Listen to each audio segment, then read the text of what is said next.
You are? Well, we'll go at your pace today, old boy. Yeah, we're going to need to go at my pace. Slow. We're gonna have to talk about this, aren't we? You do realise? I know it's Well, this is the first episode since the incident, as I'm calling it now. the incident. Yeah. Anyway, we'll get onto that, shall we? Let's get the main man in here. Okay, let me introduce him. Yeah. Okay, so this is one of mine and Claire's favourite weekenders at Bugs every year. We like it because it's not just a mountain board event, but it's like a mini festival with live bands as well, and it's one of our favourites. There's a big burning up in it. We love it.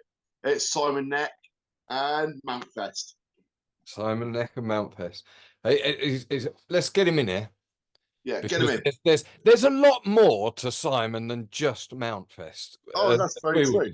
We are selling Mountfest in this episode, aren't we? And here he is. Bum. Your Wi-Fi is incredible.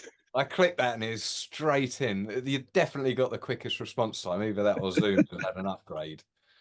Good evening, Simon. Hello.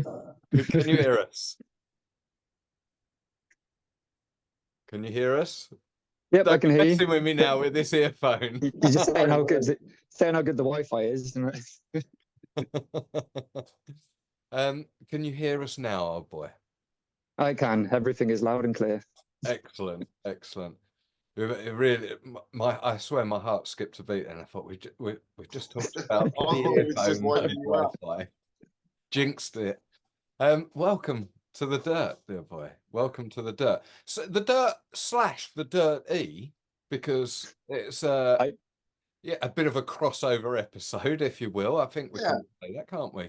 Because I did wonder which one you would categorize me in. Well, I think both. You can be the first dual episode one. That's it. Yeah, I don't even know how we'll do the thumbnail for that, but I'll figure something out. Yeah, you think of something. That's not my problem.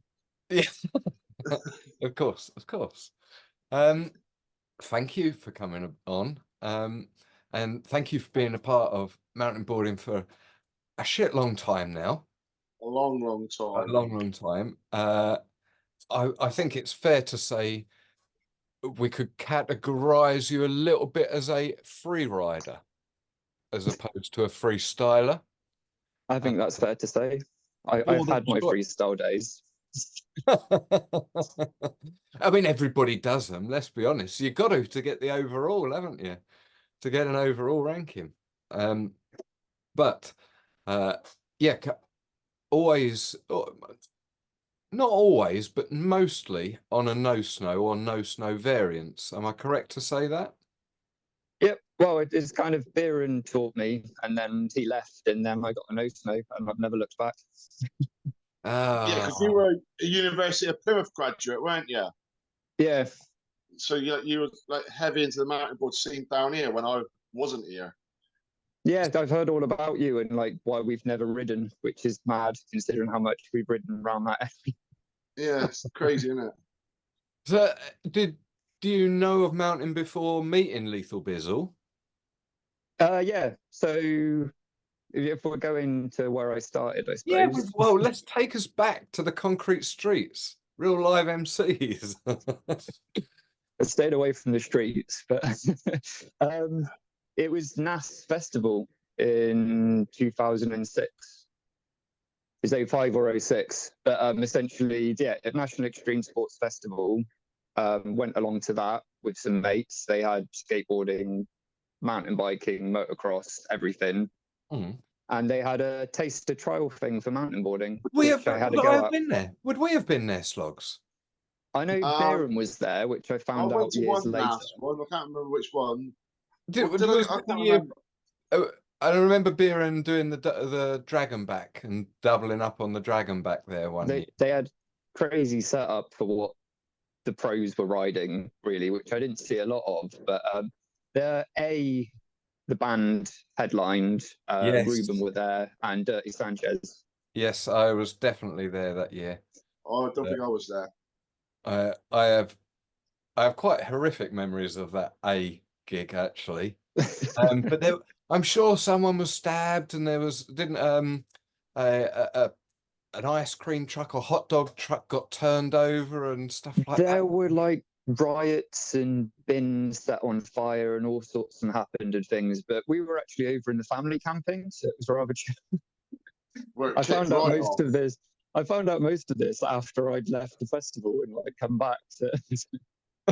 But yeah, it did go on a bit mental from what I've heard. But yeah, we were the opposite side of the campsite, and it was, even though we weren't a family, it was quite chilled and relaxed and everything there. And yeah, we had a really good time. And yeah, I did mountainboarding for the first time just on their little taster session. So they just had little kickers. I think I did a rail for the first time, and then went out and bought a board after that and took it to the spots I've been taking a mountain bike. And what board did you go and buy? Please say a Ride the Hill deck. It was a Keo FX. Ooh, the curveball there. There was a kite shop in. There was a kite shop basically in Trowbridge next to where I lived. Yeah, and they sold mountain boards, and I found out about it and went over there. They had some MBSs in there, the kind of cool ones.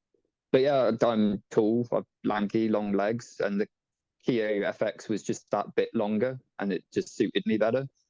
It was a very strange board because I would say it sort of had deceleration on it somehow, because a couple of my mates got the MBS and they were just rolling quicker than me. But I can't complain about it. It was a really good learner board for me, and it kind of got me. We just went free riding to begin with. As you said, being free ride over freestyle, that's how I started completely.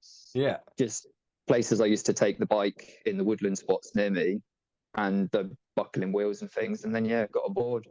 And then I went to uni and then went round the social clubs because they had like a whole evening of showing them off. And yeah, there was the Mountainboard and Skate Society, which I just saw it and like, I've got one of them. And then worked out a way of getting it from home next time my parents came down, because I didn't actually have it with me at the time.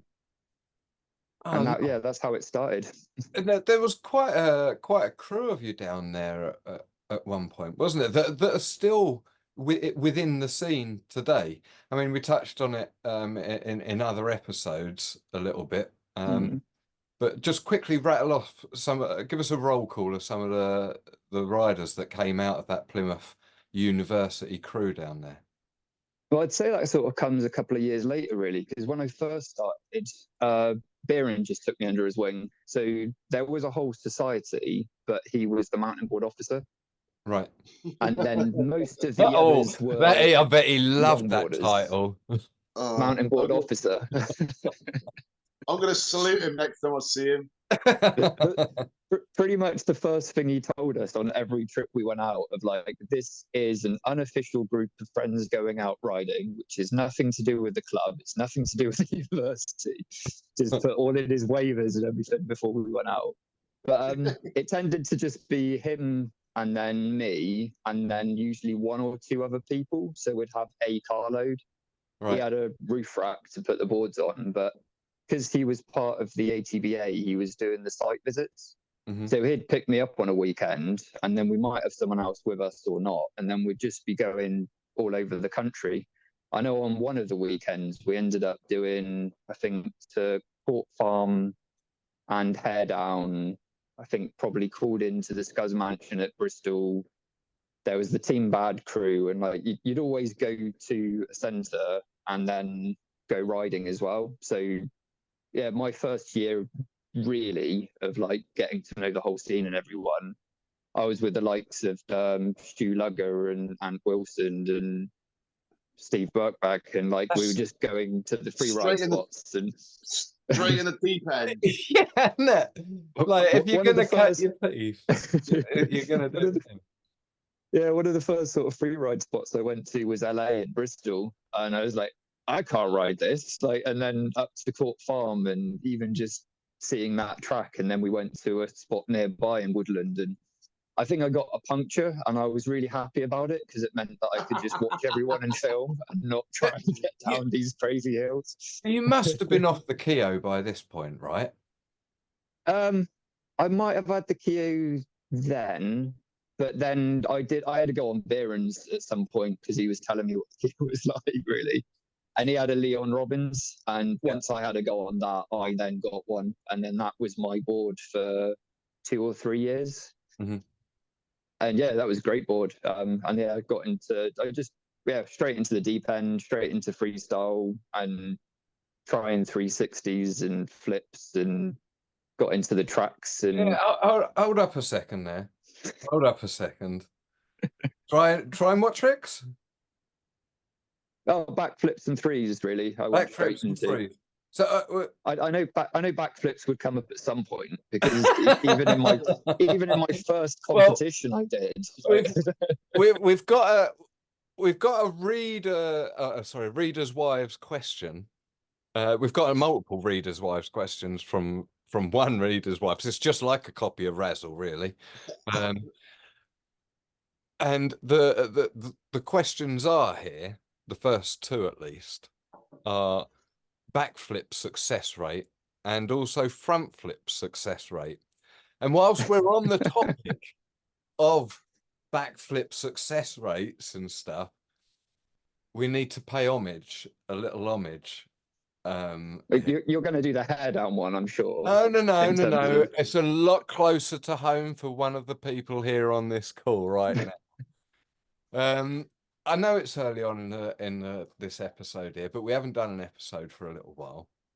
I've had a few bits and pieces going on, and it meant I've missed out on an event recently, the BFC Dream Teas event up in Cardiff, and it looked fantastic from what I have seen. Proper throwed down, and we're not going to dwell on this for too long because this is all about Simon here. But something happened up at that event, and I think it's only right that an eyewitness as such tells us what happened. Whilst, that we're talking backflip success rates here, Slogs. How's your backflip success rate at the moment? Any recent unsuccessful? Unsuccessful? Yeah, I reckon we can leave it to that. Come on, you got 4 wheels down and rode away. I've seen footage of it. Yeah, and then what happened? Well done to you, brother. Well done to you. What happened after that, Slugs? Although the problem is, I've still only done it to the resi. Okay. So it don't really count yet, does it? Yeah, true. But the run after you got 4 wheels down, you happened to take a tumble, didn't you? Is this why Slogs was in hospital recently? Because I was going to ask a question about that anyway. Well, ask your question then, Simon, because I'm not sure if it's related. Maybe you might be able to fill us in it. So I heard that Slogs, you broke some ribs and punctured a lung, but I've no idea how that happened at all. I've just seen that Claire has been wondrous in terms of putting out your recovery and what's been going wrong with you, but I didn't hear about how it happened.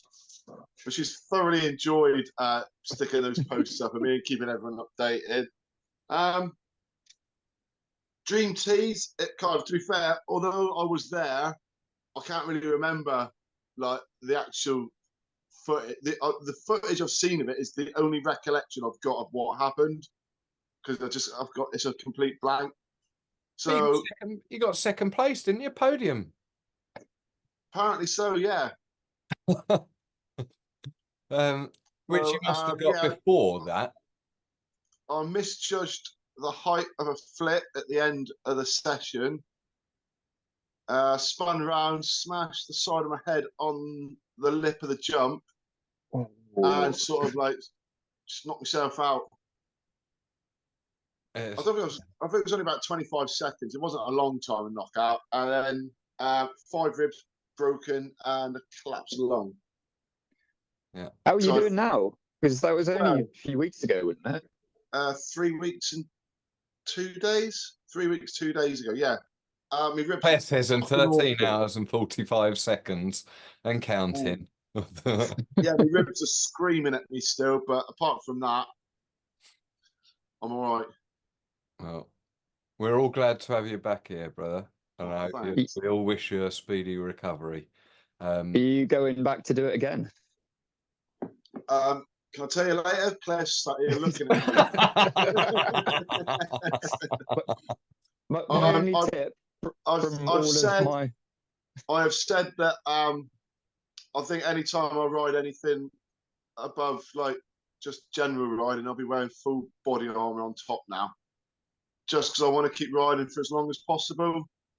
And injuries at this age just don't heal so quick, and you never get them correct fully again. So I think body armor is the way forward. I may look like a douchebag, but still be riding.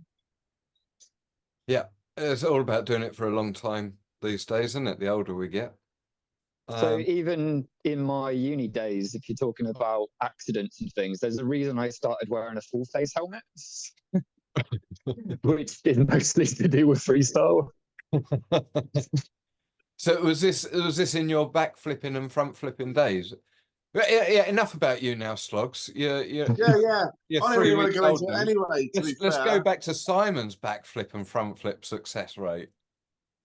So, first competition I went to was Court Farm, and I couldn't get down the track, so I didn't race. I mean, it's the black track, and I'd only just started riding. But then my first actual racing competition and freestyle was at Swanbook of the same year. And when we got to the freestyle, we were told we only had 3 jumps and the best one counted. And in practice, I'd landed 1 flip in 3. So like, well, I've got to try a backflip every go. So when you're saying about my success rate on backflips, I would say it's probably about 1-3. And even in the comp then, like I slipped out on the first one. I made it round, but yeah, skidded out on the second one. Third one managed to land and then rode away. Huge cheer from the audience and everyone there. And then I was coming up to the quarter pipe thinking, oh crap, what do I do now? I haven't planned to get this far. It was all about trying to get the flip done. Rocked to fakie, came back out, held it, and then that was my first freestyle competition. In the racing, it's still one of my most memorable races as well. And I got knocked out in the first race. But I'd been struggling on the inside corner. So we'd been there a day or 2 before, and I'd been practicing and riding the track and everything. And then you came up to that first corner. Stop. Was this Swanbook? Yeah, Swanbook, Southwest Mountainboard. What year? 2007, when the Fat Face Night Air was on. Right, okay, so what corner are we talking about? The inside corner? I'm trying to work it out in my head, because we have been there. First corner. So you had a straight with a set of rollers, and then the first right-hand corner. Yeah. And I got put on the inside gate on my race. And I was like, I'd been really struggling with that inside turn every time, and I couldn't make it. But then dropped in, went up. I was 4th into the corner, and I took the inside line, passed 2 people, rode up really high up the bank. Someone managed to just get in front of me, and then I was less than a board's length behind them the whole rest of the track. And it's still one of my most memorable races of like taking 2 people and then being within a board's length, and mostly that aspect that I just couldn't hold that line in practice at all, but then had it in the race. And yeah, that was my first ever race, really, and first freestyle competition. And before we get too far, in terms of front flip success, that's 0. I've never landed a successful front flip. No matter what drop or jump or anything I've tried it on, I've not landed a successful I am front flip. a fully pledged member of your club. I think I might have landed an unintentional front flip once, but not intentionally trying. Never once managed to. I can't get my head around going that way. I lost the wheels on a couple of them. I tried them on drops, but didn't nollie enough. And that would be my advice to you on the backflip as well, Slogs. You need to jump a lot. Whenever I do flips, I always tended to go a lot bigger because I was scared of coming around and hitting my head on the wall, because is something you don't want to happen, really. I was just so eager to get it out of the way, the actual flip. I think I was trying to flip before it even left the fucking... Before you'd taken off. Before I'd taken off. Because I just wanted to get it done and go home. Go home. So yeah, I mean, we might as well go through some of these questions here that as that the lovely Mark has sent in, and we need to stop and we'll come on to Mark in a little while's time. But safe to say he is very much a part of your current sort of crew and has been for a number of years. And we hope to have Mark on here in the future, post Mountfest. But yeah, let's put a couple of bit more of his questions here, and we've just talked about some of your racing there. He said, "What is your favourite race of all time? Do you reckon?" Well, it's between that and there's one other race which I also finished third and got knocked out, didn't get through. That one was at the Edge. So again, first corner, racing with the pros at that point, and came around the first corner, also in fourth. I don't know, something about starts and getting away, and then that didn't really help when I changed to no snow either. But came around the first corner, and James and someone else had clipped or something and stacked. But then James Wanklin ended up being between the two rollers as I was coming up directly behind him.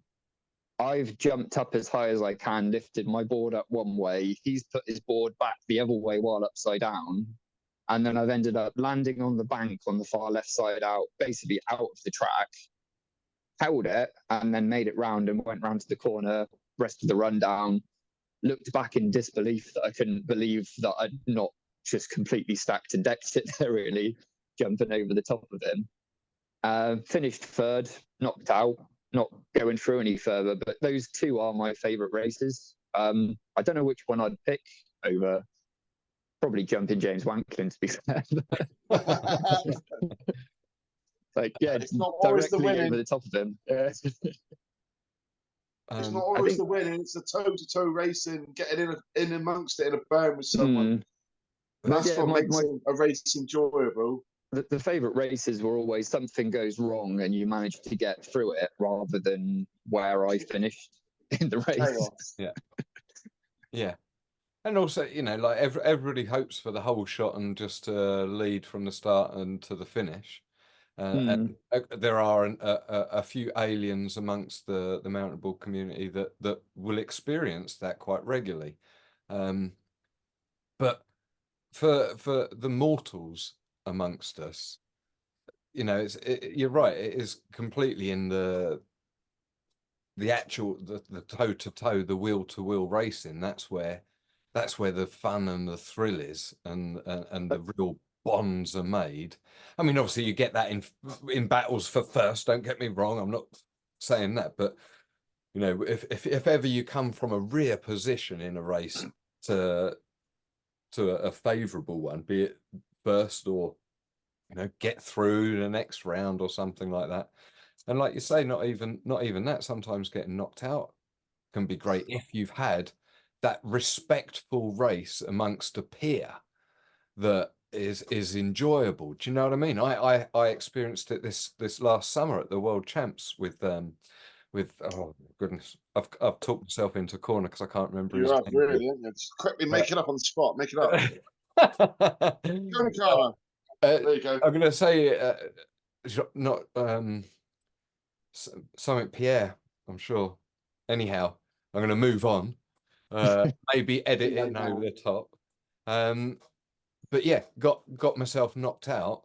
But ended up meeting him, thankfully, again in a later round, and got my revenge. But I was happy even in that getting knocked out, because it was such good racing. You know, there was like 3 overtakes on a track that only really had one overtaking spot, if that makes sense. And yeah, those are just magic, absolute magic. So yeah, I mean, we're talking about that. Another question that he's put here. Oh, I might as well just pass the episode over to Mark. We should have got him in as a guest host.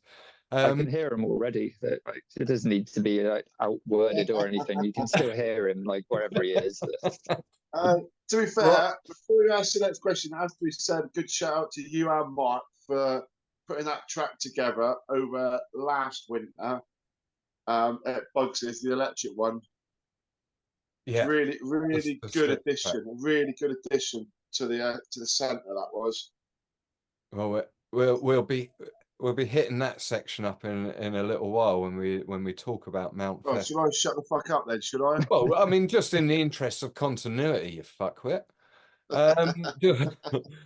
Should we go back to Mark's questions, if that's all right? Well, you do what you want.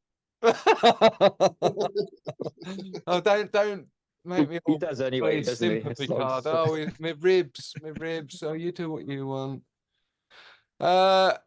What's the riders that have pushed Simon the hardest? Would we say that Mark is one of them? Bieran surely's got to be up there. You don't cut your teeth with Bieran and not taste the dirt from his tyres as you're behind him at times.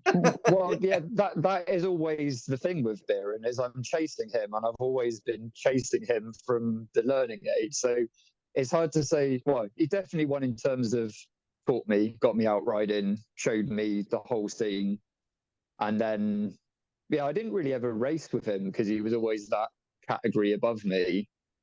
But in terms of just general riding, like him, Ant Wilson, I had a lot more races with Ant actually. When they introduced the quali races where you were in multiple categories, I remember just chasing with him down the steep, and we were like, I was either just behind him or next to him. We were just on the steep corner at Hales,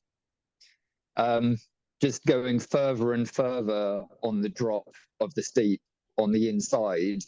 And I think we ended up pretty much jumping over the barrier at some point. You're sort of jumping out the track and back in rather than round the corner.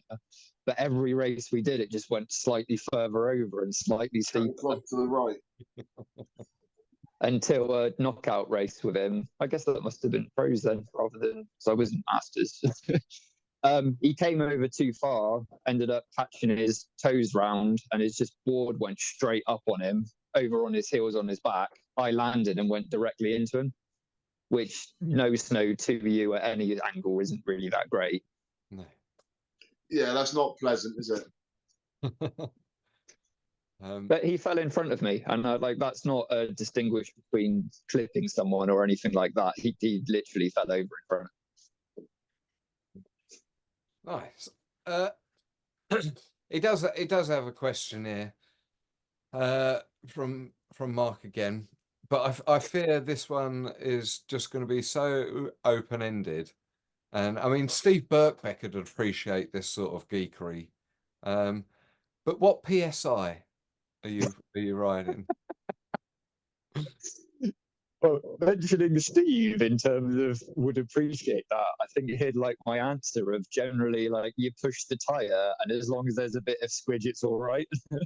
A bit of squidge. That's a technical measurement.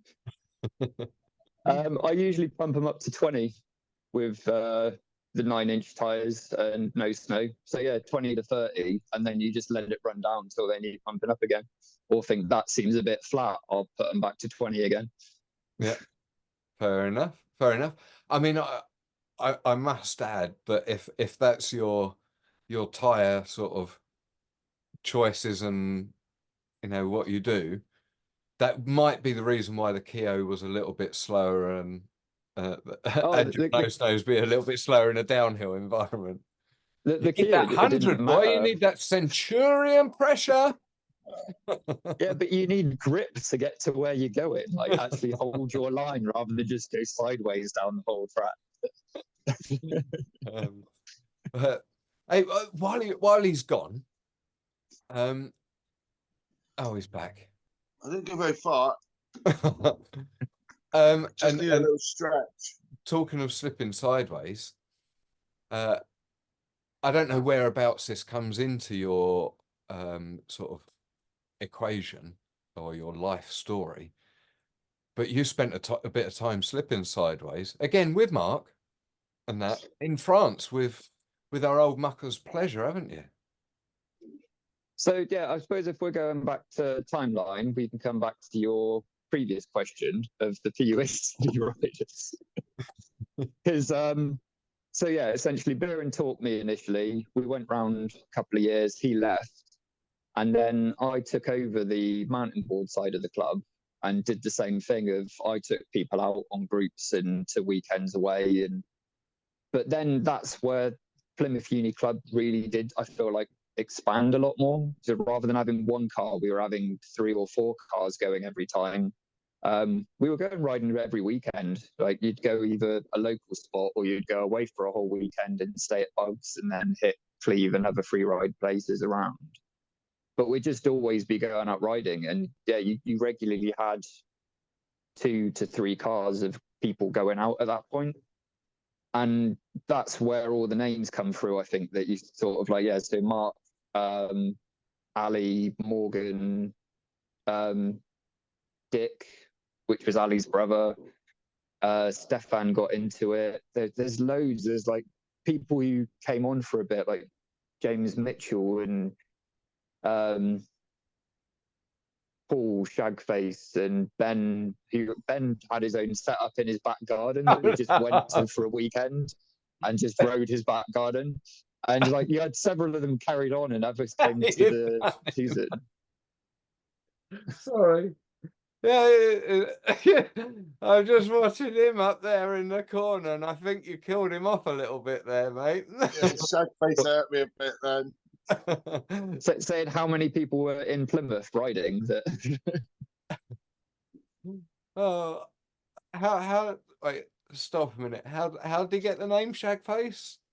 Oh, Shagface. I don't really know. It's just sort of a name that he had.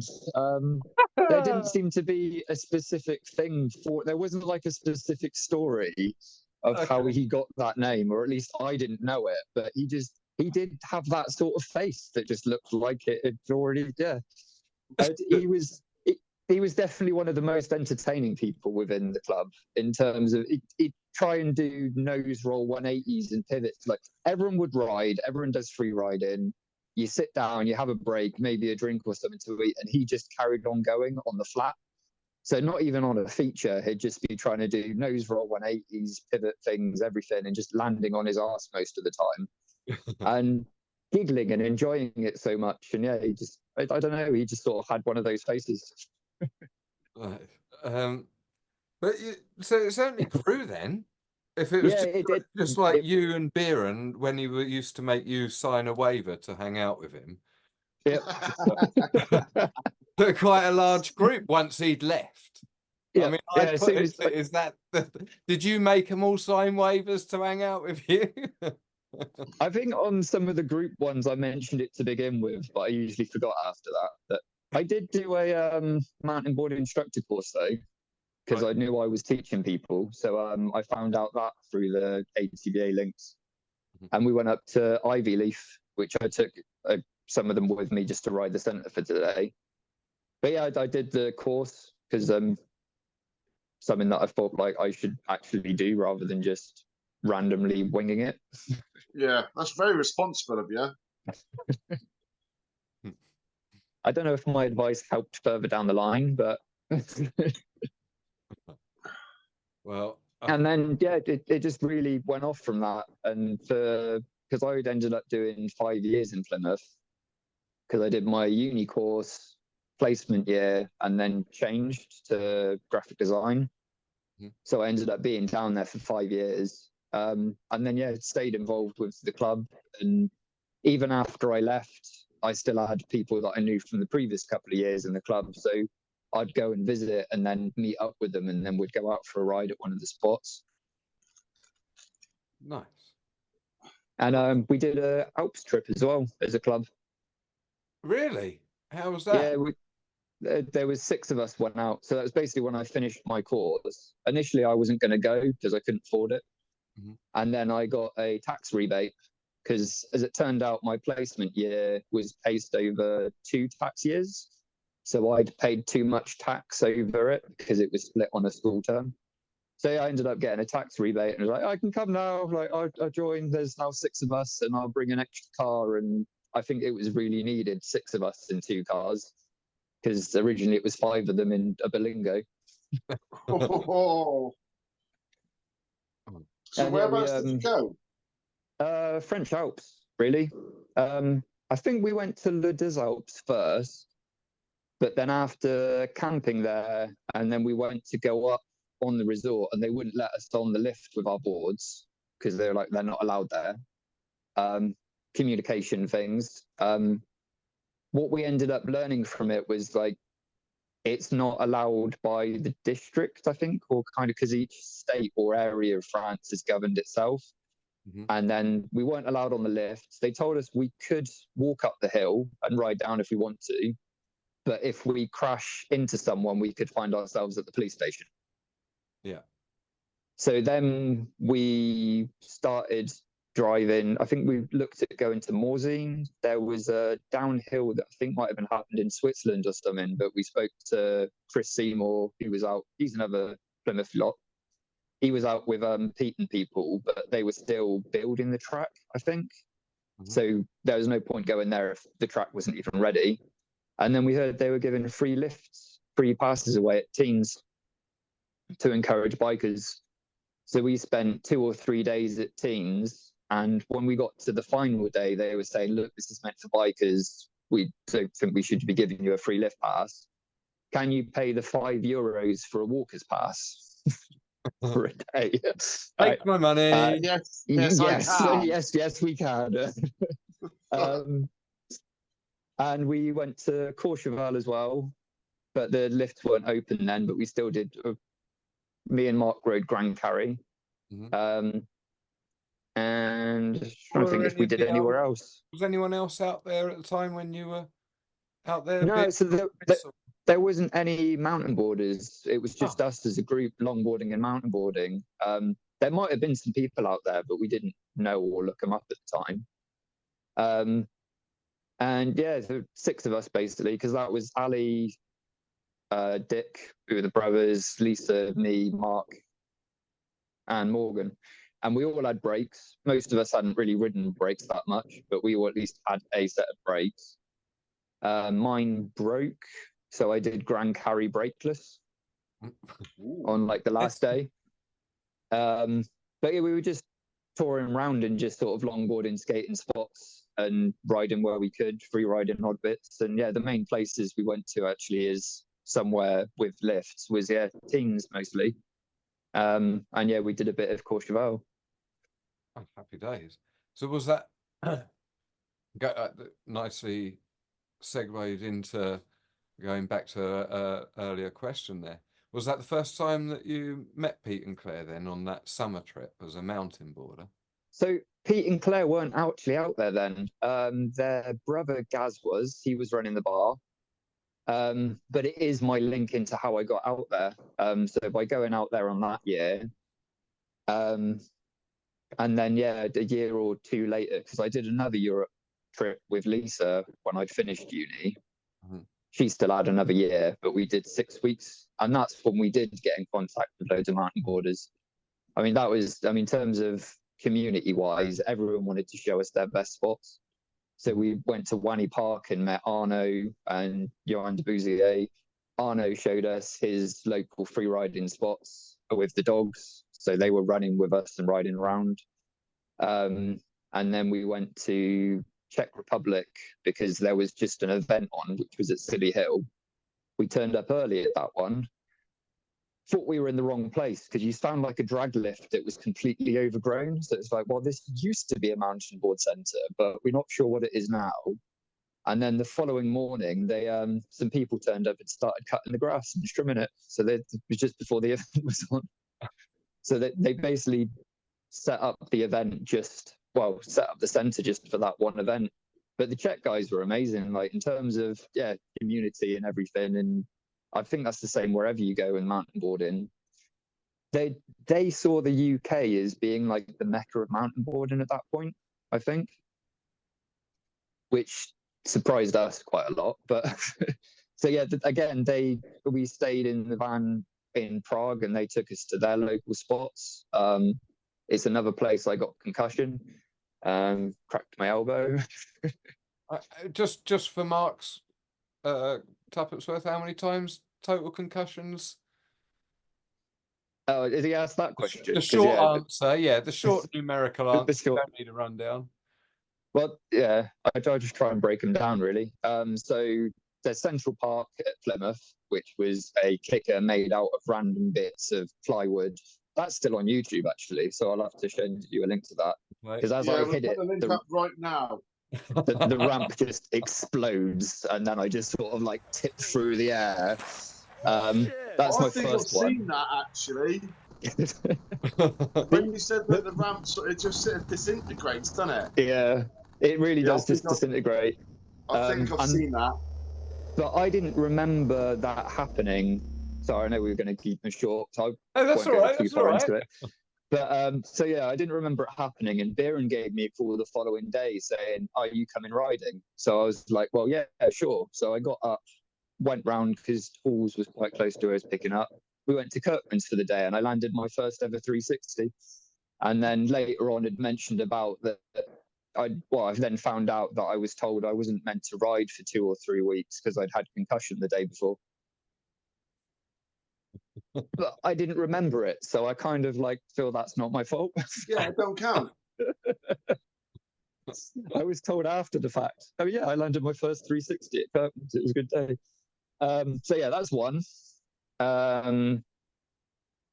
There's obviously the snowboarding one. Oh, obviously the snowboarding one. Well, we can't avoid that completely. I feel that's the biggest one, really. But I'm just trying to think if there have been any others. I feel like there must be at least 1 or 2 other times. I mean, we can forgive you for forgetting when you're thinking cuts, can't you? Okay. I think Slogs can definitely attest to that. So I don't think I've had too many concussions. So yeah, it's probably that. And then out in the Czech Republic, that's a funny one as well because there's a video bit of me after it happened. Because the Czech guys have got the camera and then they're like shouting down, like, can they hear me? And then they run down with the camera and then there's me just sat by a tree of like, yeah, I just I hit my head. Kind of like, yeah, it was sort of like board, then back, then head on the tree. But I've got no memory of that whatsoever. And then turns out I'd cracked my elbow as well. And that's when we were actually out for 6 weeks.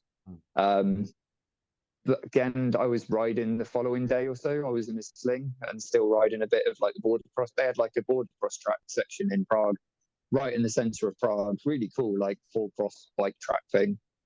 And yeah, I was in a sling and just sort of carried on riding then. I had a break. Well, it was all right. You're on holiday, isn't you? You're not going to ruin your holiday by not riding. And then I think, yeah, the other one is snowboarding, which being out the 2 seasons were pleasure. And the second one, I fell off a cliff and fractured my spine. And got really fucking lucky. Well, unlucky, but we're lucky to have you here, man. Let's be honest. That must have been do you have much recollection of that? None, nothing at all. What's the sort of last recollection before it goes? I don't know. The first recollection is actually like being in the hospital. So right. I don't know what point I stopped remembering from. Do you remember going out that day? Don't think so, really. Like, I mean, I know the whole story because it got told to me so many times and I reiterated it. Yeah. And I guess I'll probably need to do that in a second as well. Probably should. I think we should. Yeah. So yeah, I'm just trying to think what we got to on timeline because yeah, that was PUATB. Then yeah, I went out into the summer with pleasure after uni. They needed someone. I applied for a winter season, and they said, "Can you start now?" So I dropped everything, and then within 2 weeks, I'd been applying for jobs after uni and couldn't get anything, couldn't get interviews, and then was like, well, I'll go do a winter season. And they said, can you come out in the summer? Jack Poulter was out there. He picked me up from the airport. Nice. Yeah, I love Jack. I got a lot of time for him. Lovely bloke. So yeah, I basically spent the summer with him. He didn't mountain board at that point because he's kind of like, I've snowboard now, it's too good, it's way better than mountain boarding, like, which can't really argue, but there's no snow over here.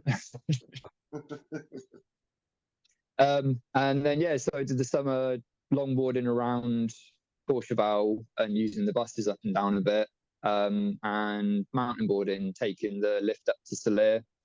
My main go-to run was I'd start at the drop-in, ride down Grand Carry, get the bus up to 18, then take the Salers lift right the way up to the top, and then I'd ride down like the cat track that came underneath the Salers lift under the Black Run.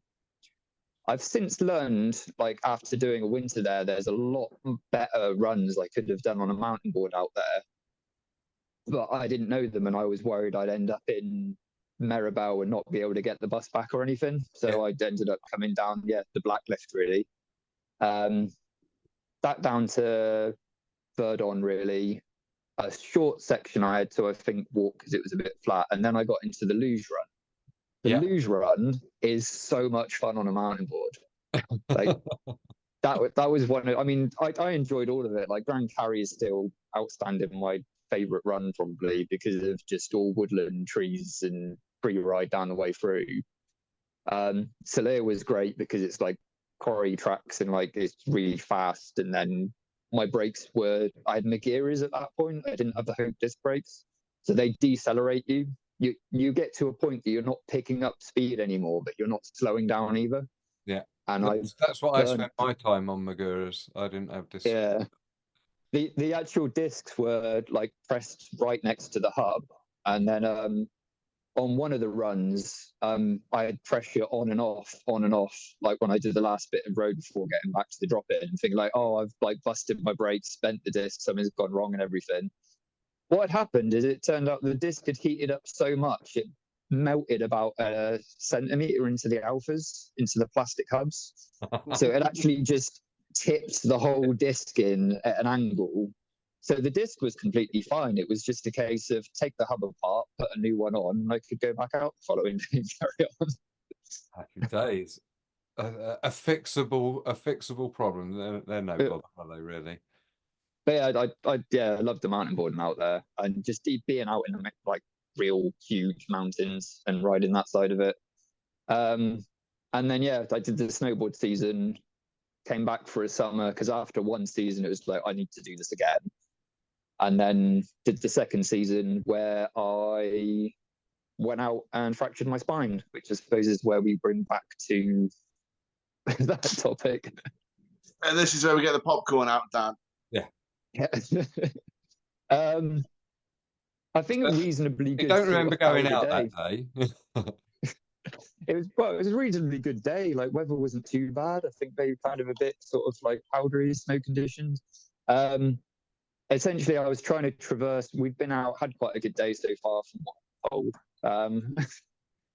And then I was trying to cut back round to like the Latania side from up on, not like going down towards Maribel, I think slightly, but cutting round.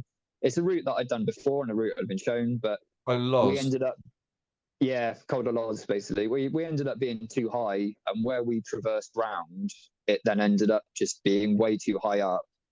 And I went to spot a ledge, like just thinking like, apparently I went up to it on my hands and knees, like sat on the floor, hands on the ground, using the board edge. But I got to the edge of it and it was an ice cornice and the whole thing went over. Right. And that's where I fell. I think they were sort of, I don't know, somewhere between 10 and 20 feet or something. Or 15 to 20. I can't remember exactly what's been said. Someone else came. Enough drop. Yeah. Jamie came to go and grab on after, but apparently he held on to a tree, which if he hadn't have managed to get onto the tree, he would have fallen off over the top of me and landed on top of me. Mm-hmm. There was a bit of a gap before they heard me sort of shouting back, and then they called out for like the helicopter because they were stuck and they couldn't get down or anything. And just before it came, I got off and rode down the mountain, which must be believing I I need to get off the mountain. I need to get down the hill. I've been here for like too long or whatever. But yeah, I rode down off into the trees. The helicopter picked up the other guys and took them back. And then when they'd all got back, they found out that it hadn't come back for me, even though they were trying to tell them that I was still out there and needed to be picked up. They then essentially had left. So they had to reopen the search for me. And I believe they used like police helicopters as well and infrared scanners. They couldn't find me on that. And eventually they put someone to where I was and I felt, because they were telling them, like, just follow the tracks. There's one set of tracks there and they'd find me, which they didn't want to do that because obviously you don't know if they are the right tracks. But we were in an area no one else should have been, really. So yeah, they did end up sending someone up. It's getting dark by this point, and from what I've heard, they found me up to like my elbows in snow. Right. And I'd just given up. Mark went back like the year or so later, Mark Sewell, in the summer, because I ended up losing my. There's still a joke that my GoPro's still out there doing a time lapse. And I also lost my board because the guys couldn't get it back, so they ended up just airlifting me out on the outside of the helicopter. I got airlifted off and sent to hospital. And they got told to make their own way down from the mountain, which they then had to call the helicopter out to pick them up because they couldn't find their way down the hill either. Yeah, goodness. My case. first memory is actually being in the CAT scan, going through, holding my earrings in my hand, thinking like, this is metal. I've obviously been asked to take this out of my ear. Should I have given it to someone? That's my actual only memory. And then the next one is actually, I think it was Draper, one of the other season airs, and I can't remember what it was, but I think probably Kelly, like Dave's. But yeah, a couple of people had come to visit me in hospital, and my first questions being like, what board was I riding if they've left my board out there? Because if it was my new one, I didn't remember riding it, but it was my old one, so that was okay. And also finding out that I didn't have the avalanche transceiver on me. I wasn't wearing a helmet. Basically, we'd done avalanche training course previously in the year. So like everything that I should have had and done on me, I didn't have with me. But as it turns out, by my injuries, I don't think a helmet would have helped, because I think where I landed and the board came up and I kneed myself in the face because I had a huge split lip, giant black eye, and I think the force of, I'd only had a slight kind of graze on my lower back, but we think from falling off the cliff and landing on the board and kneeing myself in the face, that caused the compression shock to fracture my spine. Right. So when they found you later on, did you still have your board on your feet? I'm not sure that one, so I don't know if they had to. I assumed they would have had to unstrap me, and I'd just given it up. But the two rescuers that came out were meant to take my board back with me, but at some point they ditched it, and then they had to get rescued by helicopter as well. So how far do you think you'd made it down? If you the other people who are with you are saying like, oh, we heard you and tried to get to you, so and they must have assumed that you were well enough to continue down the hill, and they'd seen me get up and ride, like not like clearly control, I don't think, but they'd seen me get up and make my way down the hill, and I went off into the trees, so they lost me at the tree line. Got you. And luckily, I actually managed to stop an area that was in a clearing, so they were able to get the helicopter into it as well. Because if I'd have been in more dense trees or something, again, trying to get me out. And it does get dense in those trees down there. From personal experience, it does get dense in there. But the worst thing about it, from where I'm sitting, is that you don't remember the helicopter ride. Yeah, I've been told that a lot by people, especially being on the outside of the helicopter. I know I just completely missed that one. I've been gutted. Yeah. Well, like I say, we're all glad that you're around to tell the tale. That's for sure. But yeah, crazy, absolutely crazy. Back to riding. How soon after that were you back riding? 6 weeks. 6 weeks. That's what I've been told by the doctors. That I couldn't, it was something along, because I was still out there. Somehow I did it when I didn't have guests for pleasure either, so I didn't actually interrupt anything. And then they asked me if I wanted to stay out there or come back. And it's like, well, my parents had moved to a different area, so I would have just been stuck in a bedroom at home. So I was like, well, if I can still work, I'll stay out. So they ended up giving me like longer changeovers on bits, and they were really quite helpful. And then even when I started doing the transfer driving again, Dave would put a long enough gap between my 2 transfers so I could go and have a lie down and a rest before having to bring them back. Yeah. Oh, because I wasn't allowed to sit down, I think, for 4 or 6 weeks, something. I think it was like 4 weeks or something. So I had to either stand up or lie down. Yeah. This is also how I know more about what happened, because I'd have guests, I'd cook for them, and then I'd go to the table, because, like Season Ez eats with the guests. And then I'd just kneel to the end of the table, and then everyone had to ask me, like, well, there's a chair? Do you not want to, like, sit down? Like, oh, no, I can't sit down. I fractured my spine. And then the story kept on being retold, and then over time I kept being filled in on what had actually happened. Like, yeah, at places like the Drop-In as well, it's not just weekly changeovers. You might have changeovers a few times within any given week. How many? I was You round must have the heard corner. this story so many times. So I was actually at Josephine that year. So we were just around the corner from the Drop-In. So I had my own set of guests for the week. So it would be a set. So yeah, I generally only had to tell the story once every week. Yeah. And yeah, Jamie, because he was the person helping me with the evenings at the dinners, but he was more transfer driver. So he was one of the people that was actually out with me on the day that came behind and almost fell on top of me. Yeah. So yeah, and just people kept filling in extra little bits each time. I wouldn't be surprised if I've missed something out, but I think I generally know what happened. And yeah, they'd always ask, like, does that put you off? Are you never going to get on a snowboard again? And I was like, well, as soon as I can get on a snowboard, I'll be on a snowboard. Yeah. And I competed at the Brits that year as well for the British Championships in teens. Didn't do very great, but I was just happy to be on a board again. Yeah, taking part and competing and seeing where you're at. Fair play to you, brother. Fair play to you. Look, we're skipping on in time rapidly, and we need to get round to some topics. Slogs has fallen asleep by the looks of things there. No, I'm not. No, I'm not. I'm all right. I'm listening. I'm here.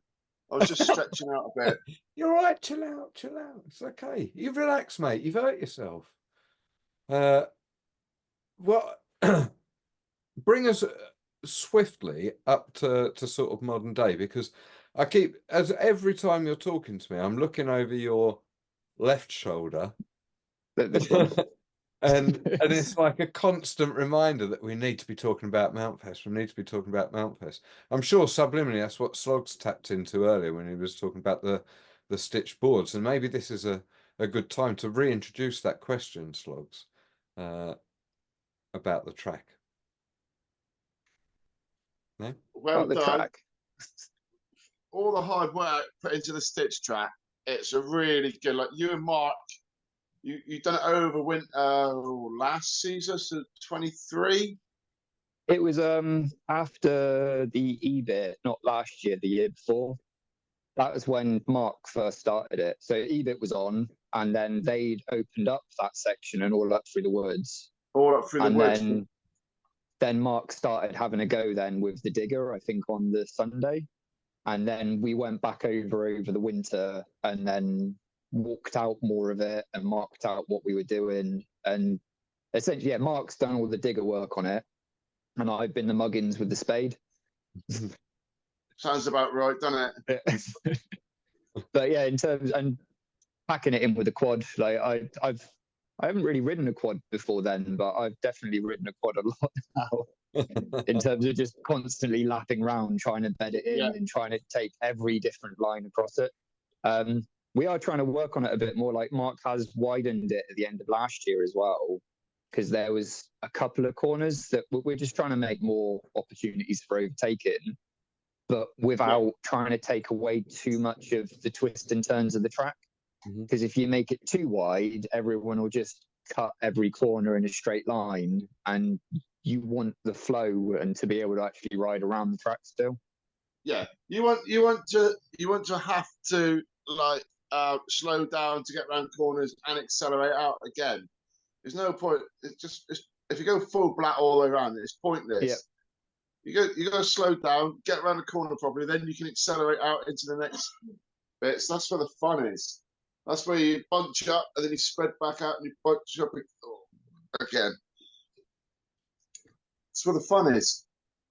So yeah, it's definitely a fun track. I mean, that's been the whole point around it. And even when it was started, and I wasn't that fussed about racing on it, and I started trying to build all these little hips and angles and stuff off the side, which force you to jump from one section of the track into another or reverse the lap you're doing.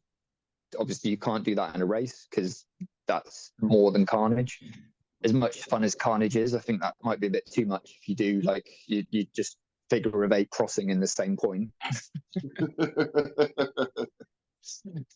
Sounds fun, but yeah, it's just getting enough of an actual electric racetrack, because we've got the electric boards now, and it's brilliant fun going to the other areas and riding trails and different things. But yeah, just having another area at Bugs and just different aspects. I mean, we would quite like to get back up through the woods again and create more of a feature through that. We trimmed it last year, but it needs to be properly dug up, really. But there's some big crevices at the top end, isn't there? But there's a lot of ground there that's just not being used that could be utilised. There really is. Yeah, first of its kind. A purpose-built electric off-road racetrack for boards, EUCs, or whatever personal electric vehicle you choose. You're welcome there to come and ride it, isn't it, on that track? And yeah, very much so. Yeah, and you've done the at Bugs's 20th at the end of season. There was a good little competition that went on down the bottom in that track where all the EUVs coming in as well. Some good racing that was had down there. I enjoyed myself down there watching that. That's been like the first actual racetrack we've done on there as like stitch boards. And yeah, that's all, again, Mark's kind of fully worked out how that system would work, and knockout side of it. And he's got his spreadsheet together now. So hopefully next time he'll actually be able to get a racing himself rather than just shouting at everyone. I know he is very good at shouting at everyone. There's a speaker, there's a microphone thing. We don't have to have just him saying everything. But that track is going to be utilised this year as well, isn't it? I mean, you've had Mountfest running for how many years? This is the 10th year in a row. 10th year. Technically, it's the 11th thing of the festival event, but then there's also been the COVID year when we did it online. I mean, it's another thing that came about from uni, because I was doing graphic design. Our Alps tour, I actually did a video bit from that and graphics, and set up an intro where I made like a mountain out of wire and polystyrene and took pictures of it and edited this together into the intro. We had little plasticine characters of each of the people, just to be like the little, like, as an intro thing of like. Oh, please say you've still got this somewhere. Most of it's online, but yeah. I'll link me this. Over the top of this conversation, we can have the intro. I just wondered if I've got the actual, because that was one I made a DVD of. Because before I started doing all the YouTube ones and bits, like the first couple of edits I did were DVDs. The same as like Filmogenic and Like This, which Bieran had introduced me to from the BFC. And then when you had ATC Productions coming out and Project Doc, and then I started doing things as Pixel Distort. Which, yeah, I think I looked it up, and there's like 130, 140 videos I've done. Bloody hell. Some back most of them, yeah, most of them are just one-off days. So even as the uni bits, they were just, we go out for a day, we filmed, we rode, we came back, watched the footage at mine, and had like an evening, drinks and chilling out, and then I'd make an edit of it, and that was kind of continued through. I still do the odd bit now, but it's more just capturing the day. Like, I haven't done a whole edit for a little while until like, well, I think it was the Tramper Challenge, the last one, and I did one of Bieran for when we went at Bramwilly. Like, that's the last actual edit I'd say I've done. I very much enjoyed that one, for the record. Yeah, I did. I like the Bramwilly one. That's my favourite sort of riding, really. Just like exploring and getting out and trying to get up somewhere. Yeah, point to point. But yeah, Mountfest came about because I did it off the side of uni as just a way of helping promote my course in a fun way. We'd found out from the college that I could borrow the projector. So if I took that out on Friday, I didn't have to give it back till the Monday. So up at Court Farm, we did it was on like a royal wedding weekend or something. We had an extra bank holiday, but we did a fun freestyle competition where I had like the Royal Joker and Sir Stack-a-Lot and Sir Stylish, and we just took pictures of these. And then I think Lisa had a portable Polaroid camera thing, so we were actually able to print out the camera, the photo of it, and give that to someone as a prize. It's also where the assault course was born, the Mountainboard assault course, right, which happens every year at Mountfest. More colour with it now, but the bobbing for an apple was there. It had whipped cream sprayed on it, I think, the first time, and also someone at the end with a paper plate with whipped cream on to try and hit you over the face. And we'd spray painted out an area as the finish line. So it's like, you have to stop in that area. If you go past it too far, I'm not stopping the stopwatch until you get back on the line, like back in the box. Yeah. It's a way of trying to get everyone on an equal playing field. So like field. So whether you're a beginner or you're a pro, you've got things like bobbing for an apple and shooting a target and everything like that. And it doesn't matter your ability. You'll still kind of be in with a shot, and it's about having fun and messing around. And mentioning Mountfest in terms of, I don't know about last year, but I'm sure every year until at least last year, I've had someone have a go on a mountain board for their first time ever in the assault course. Like, they've never stood on a mountain board before, and yet they have a go to try and do the assault course just because they're with groups of friends. And it was another way of trying to introduce a load of people into mountain boarding that don't necessarily see it as much. And how I started mountain boarding, that's how I learned it as well. Like, it was at a festival. It was just an event that you could do. So yeah, that was back actually 2011 that I did the first Let's Get Creative. And then after going off and doing pleasure and coming back and working at printers, and then Court Farm had their issues, and then Raf left, and then Tom took it over, and I brought it back then, basically just as another event thing to try and promote in the community and get more events going and bring more people into mountain boarding, which started as a fun just group of friends going on for more the party side of it, I suppose, rather than the event. Whereas now we want to go back more into doing the event side. So where the electric boards have come through so much and we're loving riding them, and yeah, we built a track, we're trying to bring it more into that side of it. Oh, and well, I hope that it is an incredible, I don't hope, I know it's going to be an incredible event this year. It is an incredible event every year. You personally, I mean, I know Mark has an involvement. as do many people, but you personally are responsible for Mountfest, and it is a favourite event on the UK calendar every year. Not shared just by Slogs, but you know, I feel privileged to have been there for certainly for you not tying. I mean, that was an incredible addition to Mountfest a couple of years back. Like, but it is really fun. It is really family friendly. Yeah, it's It family orientated, it's and there's not live just music. mountain boarding. Yeah, you know, it's an incredible event, and yeah, I think the Bugs are lucky to have you there every year.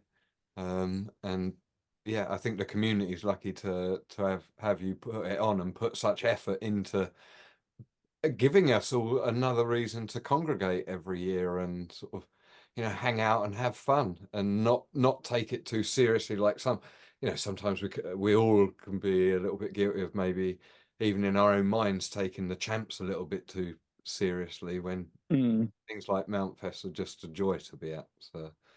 So well done. What are your dates for it this year?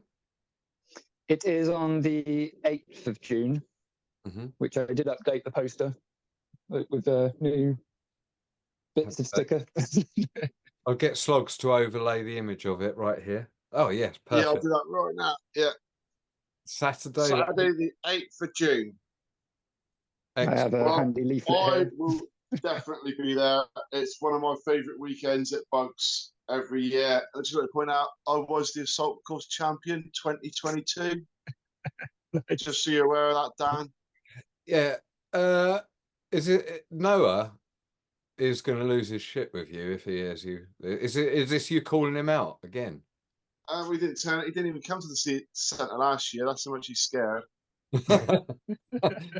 You wait, he'll turn 16 in another year, and then he'll come back for you then. I'm not making any idle threats to him either. But yeah, no, I think it's going to be awesome. You did mention there about other electric events this year. I've no news on EBIT, but I don't know if I've heard EBIT isn't happening. So there's I mean, fair play to Matt and Andy, and I know Matt in particular. I can't believe him and Lee in terms of how much they run in terms of, because they've been doing EBIT, the UK champs and the worlds all like together in the same year, which is the phenomenal amount. I mean, I've been struggling with one. Got a bit of a busy year for themselves this year, aren't they? Yep. I've heard that as well. So yeah, I think there's just a bit too much, and yeah, fair enough. But that is another, because I'm quite happy with us trying to bring back something more into like the stitch board side of it. I mean, I don't know how many, because not everyone might know, but I have like loads of different brands that are all me. So Pixel Distort being my graphics, and then Stitch Boards being the board related side of everything, and then Mountfest that I run, which is essentially its own brand as well. I mean, these have just all come about over the years because we didn't want to be called the Uni Club anymore because we'd finished uni. Because you're fucking old now. It's a bit much. I've been like, yeah, I mean, one of the years we did have Leo Gorman in the Uni Club though, as an affiliate member, because for the team entries in the UK champs, you had to have a junior. This is going back a bit, but yeah, they used to have a category that you needed someone across different disciplines. How old was Leo at the time? I think he was 14, probably 13 or 14. He was in the junior. He might have got him served down the local pub if he could have brought out his Plymouth University card. Yeah, did a PhD in oceanography. Yeah, I do remember some sort of commentator saying something about kind of they're not quite sure how this junior is at uni, but but yeah, I mean, before I we do take a final wrap up, is there anything that you wanted to say to put out there to the world? So putting out an entire notepad here. Yeah, I do have an entire notepad. Nice. This is my Mountfest notepad, which basically just has all the things that I need to sort of promote for the event. I did have like a list of the whole timeline, but yeah, it's too easy to just keep chatting about one aspect of it. Because I know even you've invited me on this to promote Mountfest specifically, and I felt like we mostly talked about me crashing rather than Mountfest. I'm more than happy how the episode went. I can tell you that. So yeah, it's 10 years in a row. Mountfest then, let's go. It's mostly like it's for board and bike owners. It is £40 for the whole weekend. So whether you're camping for like 1 or 2 stay nights. So yeah, you can feel free to turn up on the Friday for the whole weekend. The whole event is just on the Saturday in terms of what we're running, which is the assault course, which has throw and colour at the beginning. You end up, yeah, as I said before, it doesn't matter your ability. If you've never been on a mountain board before, you can still have a go. It's usually got different things of shoot a target, bob for an apple, jump over something. And then we will have the racing this year, that's an actual new aspect of it, which I'm really quite excited about, bringing mountain boarding to Mountfest as opposed to just everyone doing what they want. Odd games and stuff around. We've got graffiti artists coming up from Bristol who will be spray painting either ramps or kickers or something. There is a group of drummers we've got this year. So there's some Brazilian drummers which you'll be able to take part in doing a drumming workshop. Ooh. And that's a brand new thing, which we've seen them at other events and people we know through groups and different things and friends of friends, and they seem pretty keen to come along. Some sort of eulogy on the fire, because that's just been really fun the last 2 years, having Beltane, and like we had a deer last year. I think it would be something different, but some kind of big fire. Quite enjoy the big fire bit and the burning shit. Yep.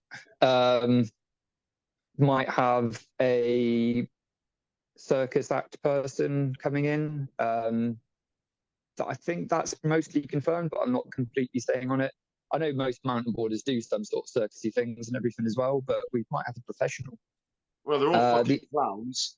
Not just a crusty juggler, a real professional.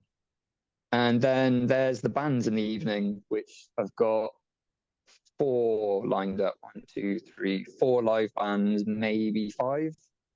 Which that's, I know, the biggest thing really of what my festival is, of having the live music and DJ bits afterwards. And it's all about being a full day and night and party, and more on the party aspects and just coming along to enjoy yourself and have fun.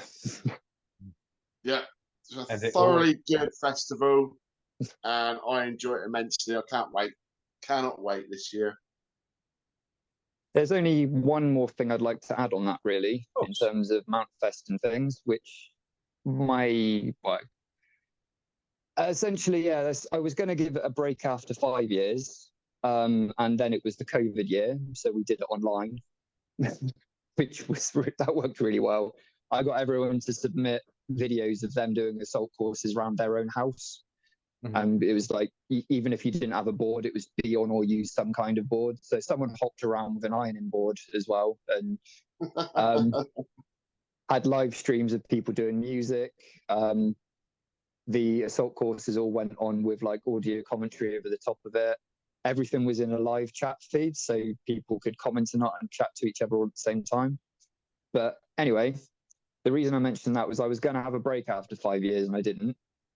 Now it's 10 years and I am going to have a break. There's a few reasons. One, because of how much it is to put on. Me and Anna actually want to get properly married. I know you've been at my hand fasting before, which most people believe we are married already. But that was kind of a pre-engagement, and we are officially engaged and we will be getting married. So I want to run that. Congratulations to you. Thank you. And she's actually got a board now as well. Yes. I picked her up the Jeremy Leaf. Nice. The old white one. Excellent. and it's brand new. Like it's just even got the knobbly bits on the tires, which she seems quite excited about. And she came snowboarding with me, but yeah, I know she's said it to all of her friends, which a lot have come to Mountfest as well, and they're all excited to have a go on and ride it as well. Where was I? But yeah, so having a break from it after this year. I'm not saying it won't come back. And I'm not saying it won't get tied into something different, because we could equally bring the music side into another mountain board event, or what me and Mark want to do really is this electric boarding side of it. We'll find how well it goes at Mountfest. We might have, so yeah, the 40 quid for board and bike owners, but if there is, I need to have a chat with Bugs and Nina about it.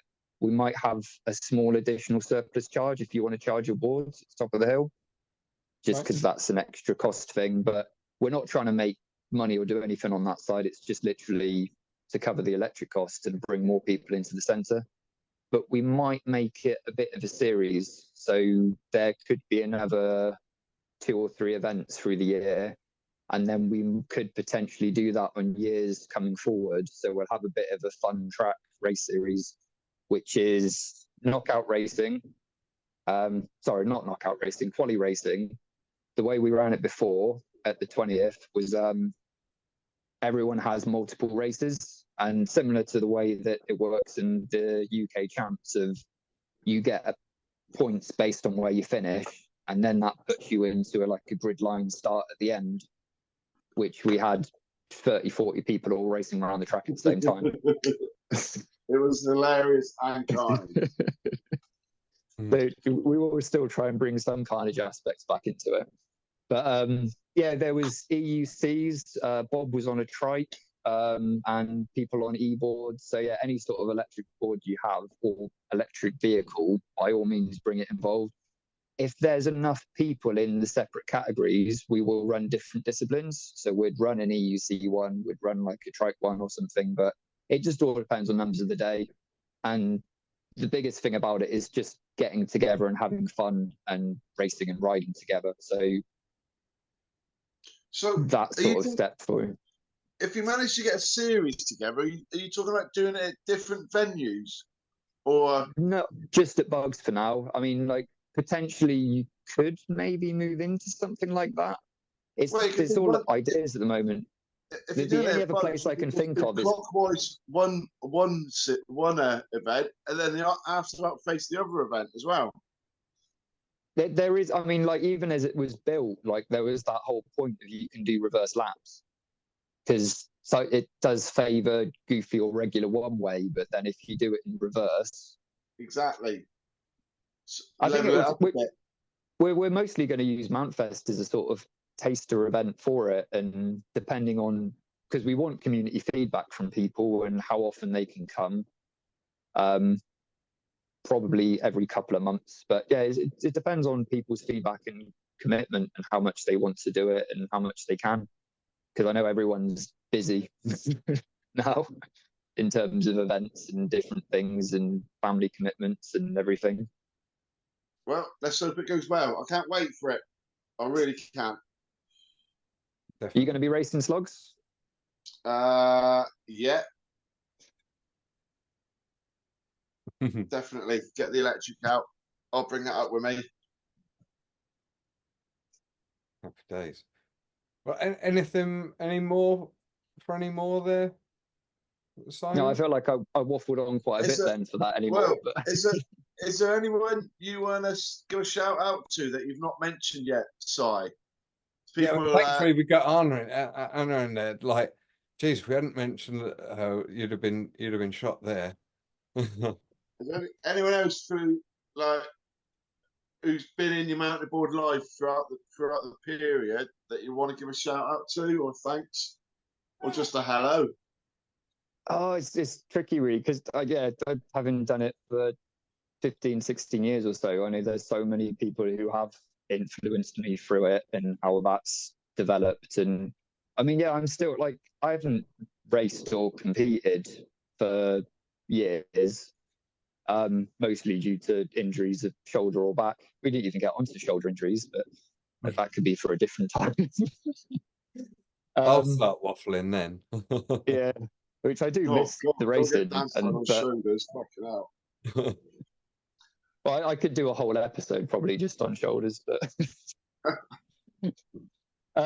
yeah. So yeah, I'm not sure. But I would say a shout out to all of the crew that aren't mountain boarders actually for Mountfest, because pretty much everyone that helps run it with me are friends who didn't know mountain boarding until they met me, really.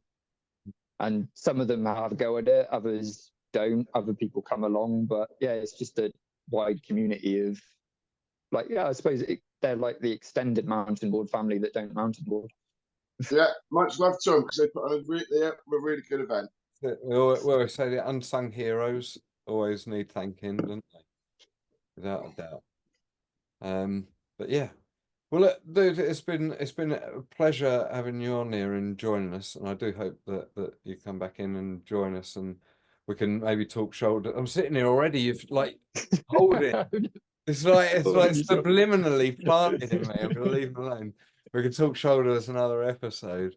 But yeah, this has been a dirty dirt episode. We don't know which one it is. But yeah, both. Cheers, Si. Thanks for coming on, man. Appreciate it. No, thanks for having me. We shall see you very soon. Yeah, I'll come visit you in your new venture as well. Please do. The door's always open. There's room for you on site, buddy. Especially in the van. Come down, say hello whenever you like. Whenever you like. I'm pretty much there 7 days a week now. So, yeah. Okay. But yeah, cool. That's it. We'll cut it there. Adios, dude. We'll see you soon. Later. Thanks, guys. Appreciate it. Yeah. See you soon. I'm busting for a piss, man. I'm off. Bye. Bye.